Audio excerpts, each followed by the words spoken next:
Hello, everybody, and welcome to today's review of Judas and the Black Messiah. It is the new film directed by Shaka starring Daniel Kaluuya, Lakeith Stanfield, and Jesse Plemons. The film is based on a true story and takes place in the late 1960s. The main focus of the film is a man named William O'Neill, played by Lakeith Stanfield. He is a known car thief, and at the beginning of the film, he is caught by the police trying to jack somebody's car. And then we see an FBI agent, played by Jesse Plemons, giving him two options. One, he can do jail time, or two, he can assist the FBI by becoming an informant and infiltrate the Black Panther Party. In particular, they want him to spy on Fred Hampton, who is played by Daniel Kaluuya. Fred Hampton, of course, was the chairman of the Chicago branch of the Black Panther Party, and his popularity was growing so exponentially that J. Edgar Hoover, played by Martin Sheen, by the way, wanted him stopped by any means necessary. Little fun fact for you guys, this film was shot here in Ohio, and I actually had the pleasure of being an extra, and I actually made it in the film.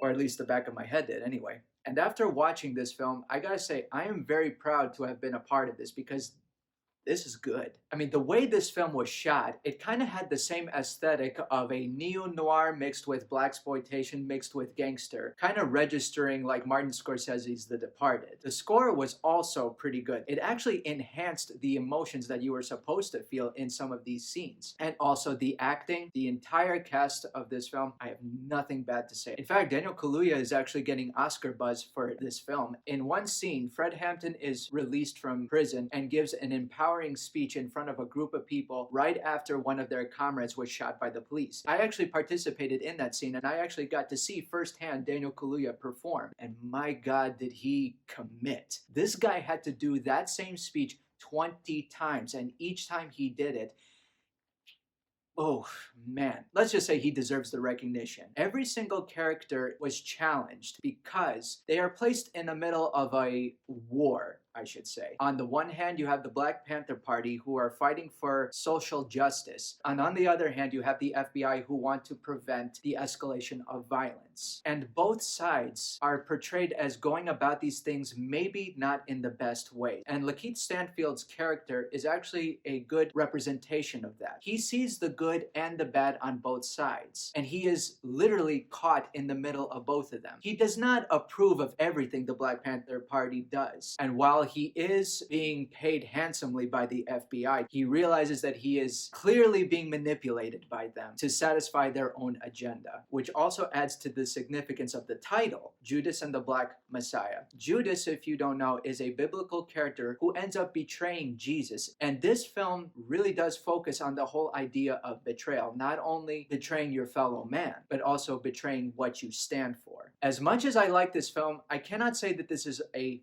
perfect film. There were a few issues that I had with this film. The film is solely focused on Fred Hampton and William O'Neill, so much so that certain events that occur in the film that were supposed to be so impactful felt kind of flat. There were a couple of moments where members of the Black Panther Party were shot and killed by the police. These scenes were supposed to evoke feelings of sadness and anger, but to me, it felt kind of flat. The biggest issue I had with this film, however, was in fact the main character. There is very little known about this character. We get the fact that he is a mole working for the FBI. However, there's really not enough information about his backstory or his history. We don't know why he was stealing cars. We don't know why he has no allegiance to anyone. And because of that, it was very hard for me to become emotionally connected to this person. And he's the main character. It was very confusing, to be honest. I mean, I wasn't sure how to feel about this character. Should I like him because of his tenacity, or should I hate him because he was a rat? I don't know. I mean, in the end, we're supposed to feel that he is a traitor because, I mean, after all, he is the Judas. He is the traitor. But that felt flat too. But like I said, this is a well-crafted film. The acting is spot on throughout. And also, and more importantly, when I got to the end of the film,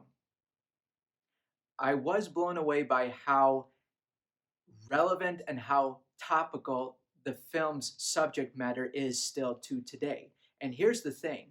This film was shot in late 2019, just a few months before the events that sparked civil unrest in the summer of 2020.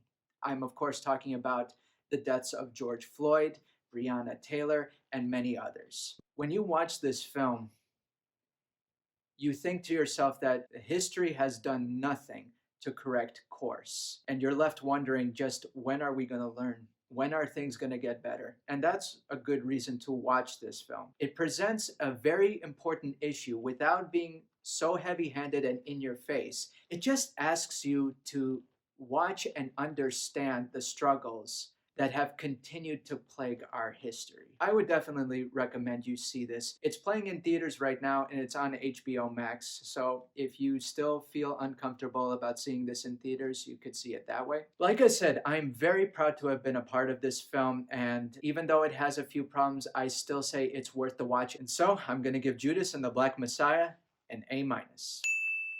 Thank you for watching my video, ladies and gentlemen. I hope to see you again next time.